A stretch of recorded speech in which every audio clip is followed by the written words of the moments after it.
listening to The Burn. Gaming stuff, blazing fast.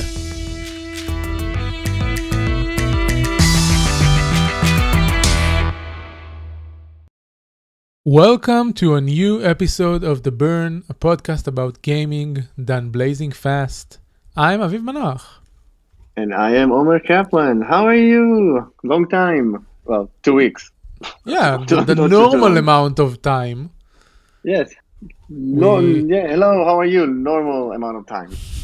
We are so far standing, or how do you say it? Accomplishing our yearly resolution of not missing an episode. Yeah, since January, right? So not too bad. Yes, almost 3 months. We could have done it last year if you were not in the headspace of, no, I have to go to the place where I have the good microphone and not record at home. Yeah, well, we made it. COVID made it happen for us, so it was Right. good. COVID made you realize you can record from home. And then, and then also that we can work not from an office, which is, I've been That's maybe my usual. I've been to the office like 5 times since, like in a year, so that's pretty crazy.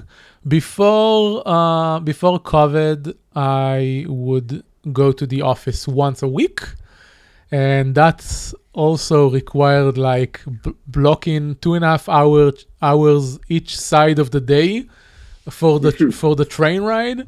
So that wasn't very like efficient use of my time. I was working from home. In other news, today I got my PlayStation 5. Ooh. And it's right now downloading or transferring or whatever the data for from the PlayStation 4. Despite the fact that I did like cloud backup with PlayStation Plus and everything, but okay, I leave it to transfer.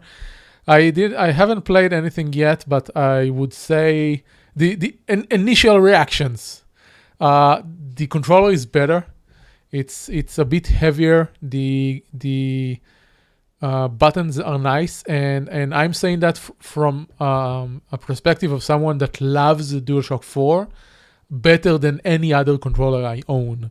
I like it better than the Xbox ones. I like it better than I have a 8-bit DAW controller for the Switch, which is in itself a very good controller, and the PlayStation 4, the DualShock 4 is better than that, and the DualShock 5 is even better than that. They improved on the controller.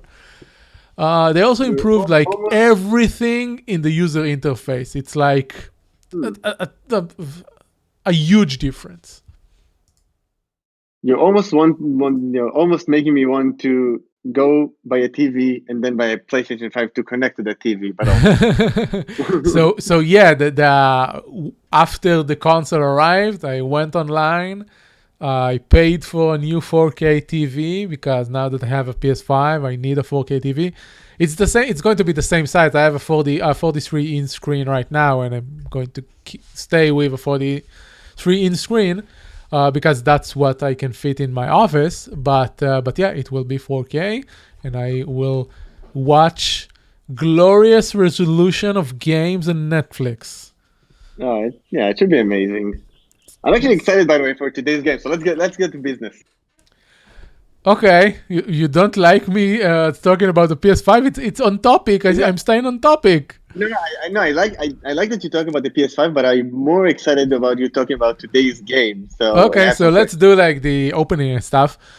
So we are The Burn, a podcast about gaming done blazing fast. In each episode of the show, we discuss a game we are playing and maybe like it and maybe don't.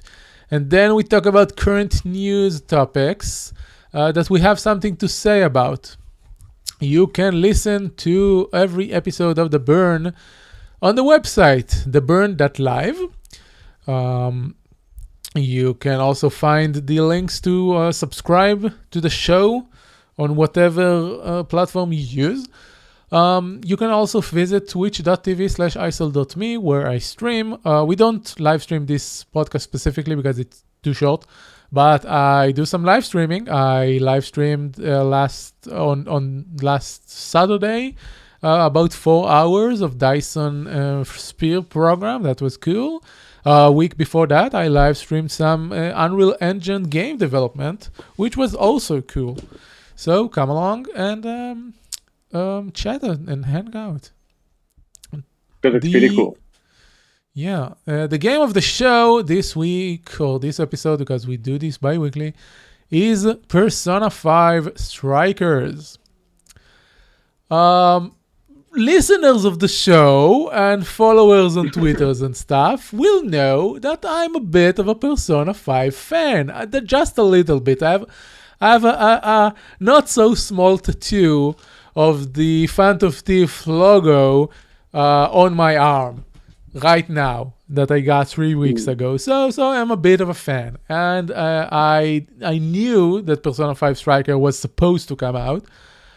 But I was like, I don't know when, and I don't know anything about it and stuff. It also like the not original, but like most Atlas games came out in Japan and then took like 6 months to get to the West. So that's the thing as well. But like on the week that I got my tattoo, I realized that Persona 5 Strikers is coming out, and I was very excited about it. Apparently, it's also available for every platform on the planet, unlike the previous Persona 5, which was a PlayStation exclusive. Strikers is available on PC and Switch and Xbox and wherever you want to play it, but I bought it on the PlayStation. So what is it? It's a spin-off game. It's a spin-off game that is a direct story sequel, but with completely different gameplay. It is developed by the studio behind Dynasty Warriors, that also made the spin-off for Legend of Zelda, the Hyrule Warriors. And it's very interesting because this studio, this game development company, only does one game. Like they exist for like 30 years. And they only do one thing, and they do it very well. People they do it pretty well, though. People that like their game love their game. That's the thing. The Hyrule Warriors game, there are 2 of them, Hyrule Warriors and Age of Calamity, were not hugely popular. Specifically, Age of Calamity came out and was a bit bugged and stuff. So there was some concerns about Strikers, but Strikers is excellent. Performance-wise and presentation and everything. It's a very close relationship with P Studio, which is the developer of Persona 5. So everything about this game is Persona 5. The menus, the style, the performance, whatever, all the characters, all the music, the amazing music. There are remixes of some of the old track from Persona 5, which are great, and there are new tracks which are also great. Not on the level of Royale, which really brought some amazing new music, but still, great soundtrack. It's a Persona 5 game, but not really, because the gameplay is entirely not a Persona 5 game. It's not a JRPG. It's a Dynasty Warriors game. It's a massive combat brawler where you fight hordes of enemies real time and you beat the crap out of them and stuff like that. They did a very, very good job transferring the Persona 5 characters and Persona systems to this game. You have your persona, and all the enemies, the enemies are the shadows from the previous game, and they have their weaknesses and strengths, and you need to match the attacks you do against them. But they added an additional layer where each character, and there are 9 characters, have their own unique fighting style. What you didn't get in Persona 5. Like in Persona 5, the differences between characters were mainly what type of attacks I can do to hit weaknesses, and that was about it. And some of it was really stupid because one of the characters, for example, Makoto, she's a very like in your face.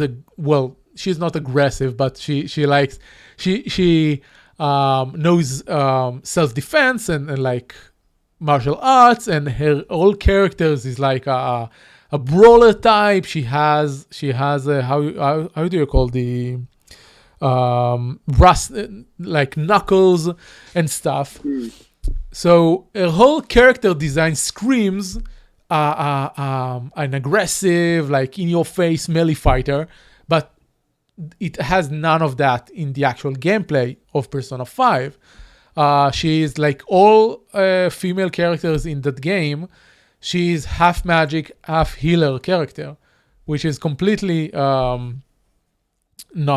don't match what her story is, and also a bit like sexist, because only the men in that game are like the physical fighter types. It's stupid. But anyway, in Persona 5 Strikers, they changed that. They gave each one of the characters their own unique fight style.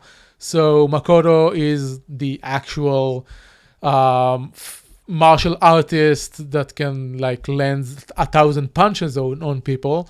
Yusuke in the original game fought with like big Japanese swords, katanas and stuff, but that again was just flavor. It didn't do anything. But in Strikers, he is actually has a unique katana fighting style where his strikes are slower and more methodic, and he can like do the thing where you charge your blade and unleash like 1,000 cuts in one swing and stuff. So it's really cool. Now, if you play this game on the normal or hard difficulty, you will probably see all of this and try to like learn on the skill and maximize and everything, because the gamer needs it. It get pretty I don't know if hard, but it's challenging. I lowered the difficulty to easy because I don't really care for the combat. I like the hitting enemy weaknesses part, so I focused on that. I lowered the game to easy. I mostly use Joker, and Joker's fight style is, his special quality from the previous game is that he can hold many different persona a la Pokemon, so he can hit a bunch of different weaknesses and stuff. So that's what I do. But if you want to get really deep into the combat, you can. There is vast space for you to experiment and try different things and use different characters. In the original Persona, they had 7 characters you can use in your party, and this game introduced 2 new ones. One of them from the beginning and another one about halfway through. So more variety. If you played Persona 5 Royale, they didn't include anything from Royale in this game. I think it's because this game and Royale, like the expanded version, were developed in the same time. So they didn't want to use the story, or they didn't have access or whatever. So it doesn't contain spoilers for Royale. It does contain spoilers for the base Persona 5 game. So if you haven't played Persona 5, first of all, you wouldn't want to play this game because it's like it mainly caters to Persona 5 fans, and also you will want to play the original first because of spoiler and stuff. But on the other hand, if you are a Persona 5 fan, the gameplay is completely different, and there is nothing of Persona 5 beside the character and the story world and stuff. So there is no time management, there is no relationship building and stuff like that. The game is fairly linear. You travel from city to city, you fight battles in the metaverse.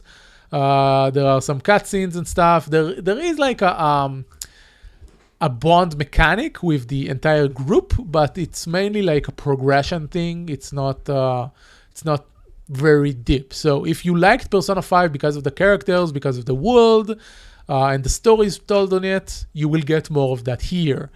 If you like Persona 5 for the JRPG elements and the time management and stuff, that's not what you will get. So bear that in mind. I'm about 30 hours into the game, and I'm about to get into the final act, or what the game tells me that it's the final act. So I will place the game on easy difficulty at around 35 to 40 hours. Obviously, if you play on normal, this will probably extend to, I don't know, 60 plus. So it's a $60 game. I don't know if it has an amazing value for that price. Maybe wait for a discount. But overall, if you're a Persona 5 fan, I highly, highly recommend Strikers. Any questions on okay. Yes. So what I'm about to say will either make you very happy or very upset. So we'll see. I'm leaning towards like 60% upset. So every time you talk about Persona 5 in the past, in the JRPG sense, I was like, I really want to get into it because you really like it and we cannot have the same taste. And I just I see all the JRPG mechanics and relationship building. I was like, and like matching different elements. I was like, and the characters are like, so I was like, nah, I'm not sure it's my type of game. However, and this is the part where I get curious, when you talk about Strikers, this is like all the stuff I like. It's just it's a big brawler, like various characters, different styles, and like a good old-fashioned beat 'em up game with whatever stories. I know it matters to you, but like I don't know the series at all. So like looking at Strikers as a non-Persona 5 fan, this might be what gets me into this series. Maybe. Just because of like how explosive and like how cool the characters are. You can play as a cat. Like, why wouldn't you play as a cat? Yeah, you can. And curiously enough, he's the main healer in the game. He gets all the healing and reviving and stuff. So, and I see there's like a combo system going on and like different interactions. So it's like they bring all the stuff that I think it's like looking from the outside, right? Because I haven't played like Persona 5 and 4 and all the stuff.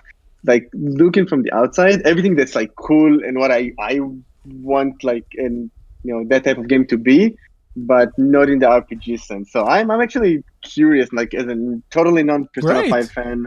Yeah. I just think that there would maybe like major holes in the story you don't really get if you play this game first, but if it's your thing and you will get to know the characters and you will find stuff about the world and everything, and you will learn like what are the personas and the whole like 100 plus of them and what are all their weaknesses and attacks and stuff. And then you can move over and play the main game and you will have an amazing time, maybe. Yeah, I mean, and I'm already sold because they said there's a great soundtrack, and one of the things I'm actually looking for in games are like really great soundtracks. I was like, yeah, I'm into it.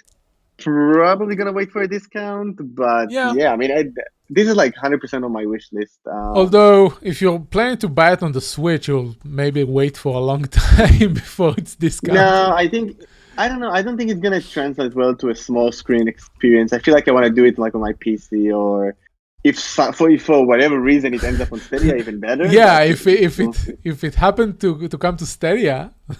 I can. I think looking at the graphics, I think I can run it on my PC like decent. It's not a heavy game. It's not a heavy game. Yeah, it seems like that.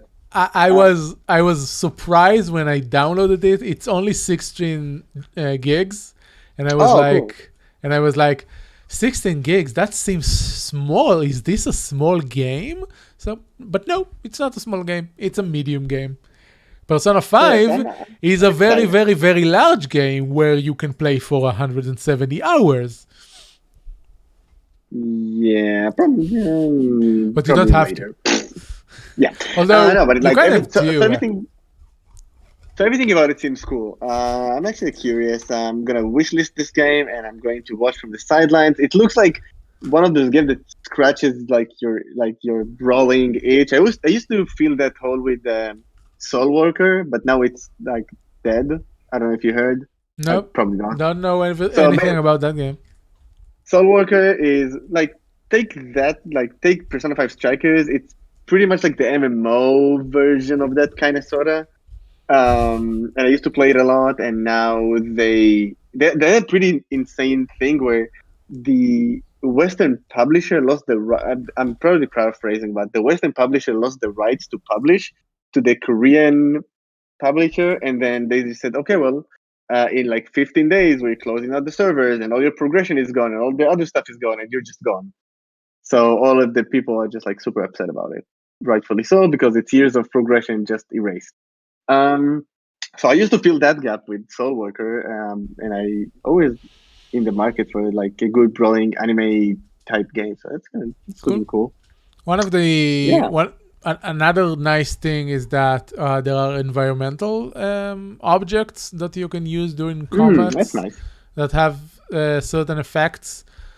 And some of them are really cool. There is one map where there are skateboards, and you can get on one of them and like skate through the enemies.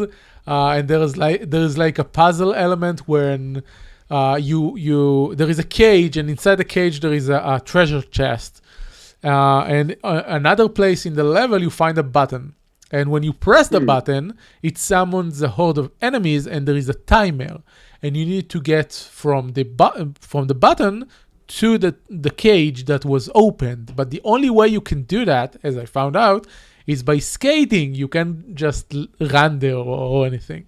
So that was pretty cool. Okay, so there's like more like layers baked into it. That's pretty nice. Yeah. The that's dungeons are all fairly unique. The first three dungeons are fairly unique and fairly large.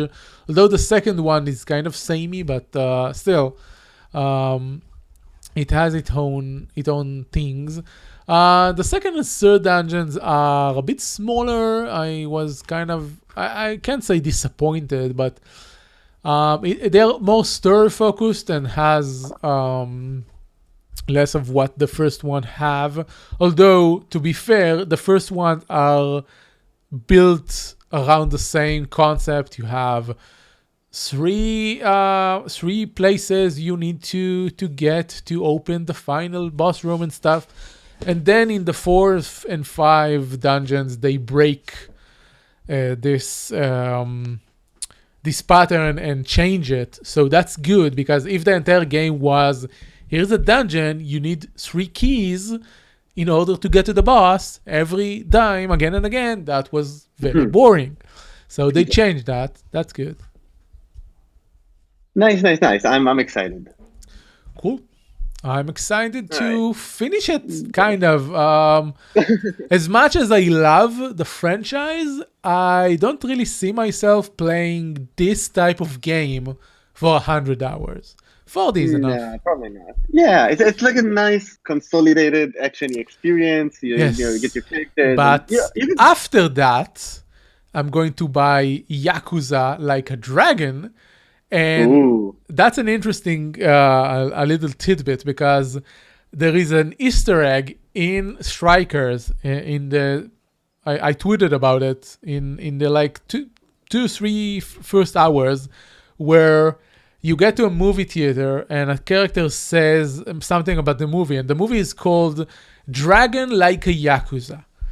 And it's interesting that they include this reference, because those two games do the reverse for their franchises. Yakuza is a brawler series. You go around Tokyo or another city in Japan or something, and the combat is entirely brawling based for the first 7 games, 0 to 6. But then in Yakuza 7, Like a Dragon, they switched it to a JRPG combat system. So they did the exact opposite of what Striker did, and included it as a reference, and that was cute. So yeah, I want to buy Like a Dragon and play like a modern day JRPG with like not with monsters and spells, but with real people. That's really interesting. Cool. Oh, that's interesting. Yes. All right. You want to do the news? Yeah, go for it. There are news. Okay. Yeah, so we should have like a transition for the news. And now the news. Um, no, so this Let me transition. Do, do, do, do, do, do, do, do, do, do, do, do, do, do, do. That so was a for clue. this, oh, this was very nice. So for this week's news, we have one thing I'm very excited about and one thing I am mildly excited about. The first thing is there's a Teenage Mutant Ninja Turtles game in the works, and it's a Shredder's remake. Revenge. It's a remake, almost as like I feel it's a remake of the NES games almost. It's going to be developed by a company called Tribute Games, and another thing they developed is Mercenary Kings, which I absolutely love. This is a great game. If you haven't played it, go play it. Super good on the Switch too.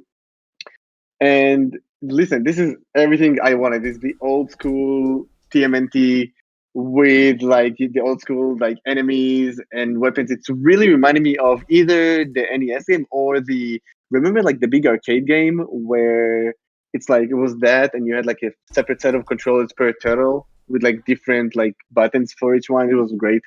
Um so I don't know even how I found out about it. It's just like pretty random, and it's What do coming you up. mean? It was everywhere. I heard about it Oh, for was like it? 3 days straight. Oh, okay. Well, I Literally heard about like. everyone shared this. Oh, okay. Well, I'm not in the everyone sharing this platforms, I guess. So I kind of like randomly found out about it. I don't know. I think it was Reddit or something. And I was like, yes, this is exactly what I need in my life. I don't need anything else. Just like give me this game already. I'll take it in early access, alpha, beta. Like I want it on my own platform. Just it's gonna be great. And it's gonna have multiplayer. It's gonna have like really cool stuff. It's literally, I'm always in the market for a good like beat 'em up game, and I tried Switch of Rage. I tried the Volrum one where you're like a proud Russian person and just tons of like gory stuff. I think it's called like Mother Russia Cries or something like that. Oh no, it's Mother Russia Bleeds. Yes, So it is. so it was that, but like what can be better than like the original? Well, it's not the original, but like one of the best beat 'em up games I ever played. So I'm Yeah. excited about it. I'll buy all the DLC. Just give it to me already. To It's be fine. honest, I have zero interest. Beside the fact that it's a Teenage Mutant Ninja Turtle game, I didn't play the original. I don't care for beat 'em ups. I don't care for retro games. So zero interest. Yep, But zero. yeah, so I mean, it's gonna be like the original. Yeah, I spent so many hours on the NES version that uh, I'm just gonna have to get it. Like there's no world in which I don't get it. So and I mean, it's not gonna be super expensive, so it was Probably. nice. So over the moon, happy that it's even a thing. Yeah, and it's gonna have multiplayer and co-op. So if it have like matchmaking, that's like it's gonna be like super amazing like that. We'll see. So that was that, and then the other one is the super incredibly high valuation Roblox IPO. They IPO'd in like with a 45 billion valuation. So I, I'm not the target demographic now. I always get exposed to Roblox every now and then I just went up like and had a deep read of like how they got to where they got to, and I was like, oh my god, this thing existed in like a parallel universe to where like my gaming life is, and they got like 37 billion gazillion users or something like that. It's like 30 billion users with like 2.5 hours of gameplay per user, like on average per day. It's like, oh my gosh, this is this is insanity. It's like a huge company that I like. It's so far away from it. It's pretty crazy. It's like I don't know, Yep. Lego scale. I don't know. It's like nuts. The only Um, knowledge I have of Roblox is that if a streamer or YouTube content creator is playing Roblox as the major primary game, we basically can't offer them anything because the audience for those channels is young children and they don't buy mhm. stuff. So Yeah. But oh my god, basically I think like looking at the like reading through the data, more than like 50 something percent of their like audience is like under 12. So Mm-hmm. yeah, but I mean it's great. Like I I was doing some like deep like digging into it, and it's basically almost like a high like low tech like maker community. So you learn how to do stuff and you create games. Like I don't know, it's a super cool. So far away from like where I'm at in my gaming life, but it's pretty amazing this thing exists. Like Mm-hmm. I think I'm actually excited to learn more. But oh my gosh, like the valuation, I really hope they think of this Admit it, money. you only care about this because of their money. I only want them because of their money. No, I'm actually like I don't know. It looks kind of like high tech Lego 2.0. I don't know. It's interesting. Okay. I got exposed to Minecraft and like the connection between like Minecraft and like programming and Python and all that stuff. But like Roblox in that sense, until I read this news, I was like, oh my god, Roblox apparently is a thing. So interesting. I'll tell you what, you need to check a thing called Core. Core is like a fork of Unreal Engine. The URL is just coregames.com. It's a fork of Unreal Engine. They offer the everything they have for free. I think I saw a bunch of ads for them and a few people on Twitch using them. And it's basically Unreal Engine, but with an simplified interface and a library of assets, a huge library of assets. And it includes like both the game engine and like a games library within it. So people make games within it, and you can play their games, and you can add and iterate on their games as well, and you can start your own stuff. And there is a way to earn money through it and stuff like that. So it's really cool. They advertise a lot through game development channels, which I watch. So it's interesting. Yeah, I'm definitely taking a look. It looks really nice. Like it looks like different genres and different like stuff. And yeah, the assets. I mean, if the stuff here that like they're giving away for free, it's really nice. Mm-hmm. It's like everything you need to create a game. Yep. It's like I used to mess around with something similar like way back in the day, but like not as polished. I want to say. Cool. So that's mine. Yeah, one thing I'm super excited about. The one thing I probably don't know too much about, but should. Great. So, yes. This is all we have on the show today. Thank you for listening. Thank you, Omer, for being here with me. Yeah. Thank you for bringing Persona 5 Brawler mode. This was very exciting. Don't thank me. I just talk about it and play it. You can find us online on Twitter. I'm at Icel and Omer is at Omer Kaplan. Don't forget to subscribe to the podcast, comment, and leave your reviews on your preferred listening app. You can find all of them at deburn.live. And as always, our opening theme was created by Ann Dorko with vocals by Fishy Twitch, both on Twitter as well. This is it. Thank you very much. And you will hear from us on the next episode. Goodbye. Yes. See ya. Bye. Bye. Bye.